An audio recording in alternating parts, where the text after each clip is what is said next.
This is part 37 of Link Between Worlds, and in this part we're going through the second part and final, thank God, Thankfully. of Skull Woods, the worst dungeon in this game, even though I ranked Eastern Palace lower. Even though it's still the worst dungeon. I do feel bad. You kind of brought this up for people who save this for last. Oh, God. It's just like, you'd be so disappointed. Yeah, with the ability to like play the dungeons in any order. I mean, Yeah. I can only imagine if I went through this one last, like how disappointed. Because like even though like everybody selected whatever dungeon they want to, Yeah. is the last one. Like mine was Swamp Palace, which I absolutely love, and Yep. so you always want to save a good one for the end. Well, I will say that the one that I played last, I horribly regret as well. But Yeah, yeah. we'll get there in a long time. But like the thing is that I totally forgot what point I was gonna make. To be honest with you, I'll tell you the point that I'm going to make. It was kind of cool, like, walking through that room and seeing, like, those eyeballs on the pedestals, because it gives you an idea of what you need to do for this next puzzle, as if you couldn't I know figure I it was gonna say, like, we've been doing this so long that we've heard so many different opinions. Oh, absolutely. You know there's somebody that has this as their favorite dungeon in the game, so...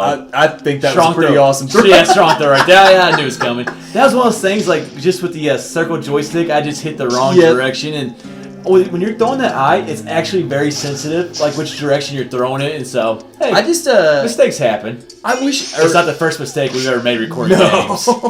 I'm just glad it doesn't, like, go back to, like, where it started. Oh, that Granted- would be a pain. Granted, in that situation, it wasn't far, but it could be And a lot overall, worse. the whole game did really good there. Like when you would It fall in does. battle, like you would kind of spawn right back to the same area you were in. Yep. Now I think the wall masters, I believe, still take you to the beginning of the dungeon. Probably. Not positive, but like with a lot of other things, like it didn't take you all the way back to the beginning. Like something happened. Now, here's a good question. I never really thought about this. I never had it happen as far as I know. If the wall master, like, grabs you while you have the eyeball, then does that eye reset to where it was? It does, because it happened to me in Lorule Castle.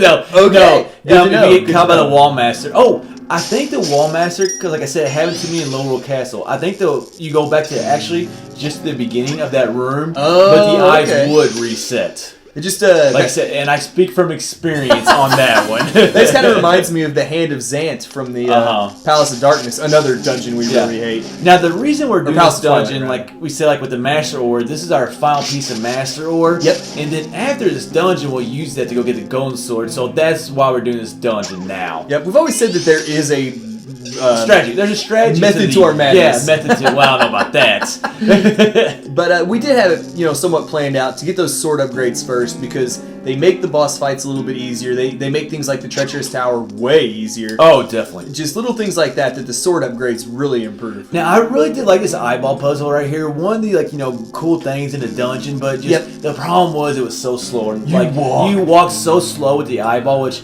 that thing, well, I mean, I guess it could be made out of, not stone, but something heavy. A heavy material, but still to walk that slow, I just thought, now, it makes it better with the wall master. It gives more suspense. Yeah, the suspense, definitely. You know what it reminds me of?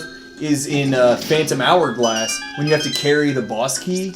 And it slows you down so much, too. I try not to think about Phantom Hourglass as much as I can. But I'm kind of playing through it right now. That's a very good point. Yeah, I think it's the same way in Spirit Tracks, if I'm correct. Great. So, I haven't played that one yet. Now, here's another thing. Like, this big old long room right before the boss room. Makes no sense. Like, we talked about, I think, in Dark Palace, how we loved all the rooms, right before the boss door. Because they were just, really, neat and grand. This and then one was we get nothing with that, lead up to the boss right there. There really wasn't. I mean, we walked right by the boss door on our way to that the eye puzzle room, and it's a big long hallway. That's even though we've been bashing this dungeon the whole time, I actually do kind of like this boss. I'm not sure where I rank him exactly, but he's a very fun boss, and actually one of the harder ones because you'll be sitting here in a little while, he'll be taking the ground away from us. Yep, all those cracks you see on the floor every time he slams his fist down, those become holes. It's kind of like a super wall master. It really is. In a way, is. how the wall master comes down,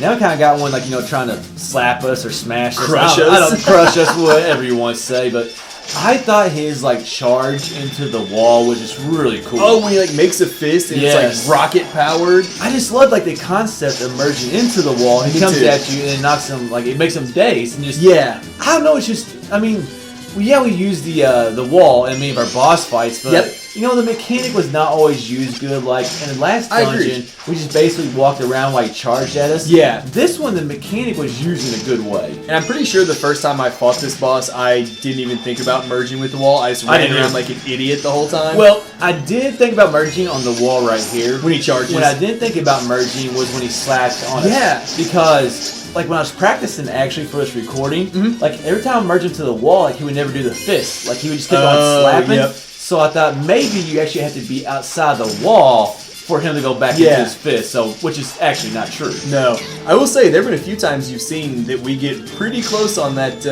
on the stamina meter there, and there's one where we pop out like right after he slams into the wall. It's like we were nearly turned into a splat. I mean, we have so many hearts right now. If you've been following along, then Yeah. I mean, we really can take a couple shots from him.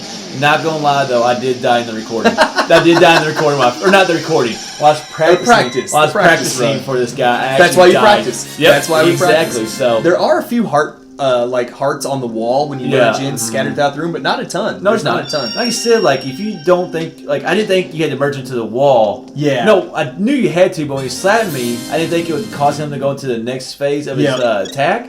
And so I just was like, well, I'll just run around. And with all his platforms going, I mean, he can hit you quite a bit. And that's why like one thing I do like about that boss is he can be one of the tougher ones. I mean, obviously, you know, he didn't look that tough there, but like between the floor. Once again, thank you. Gameplay. The recorder, thank you. Between the floor crumbling beneath you, it can be a little tough. And if you don't have that first sword upgrade, it can be a pain in the neck because he takes a lot of hits. Yeah, now here's the part, or the person that Rick can never remember. Throughout the entire game, we finally get Ceres, and you finally remembered her name for once, I think. I was a little surprised she was a sage just because we only met her for like the first minute or two of the game. She's really not important to the game at all. Not at all, but now that we've freed her, this wraps up part 37 of A Link Between Worlds.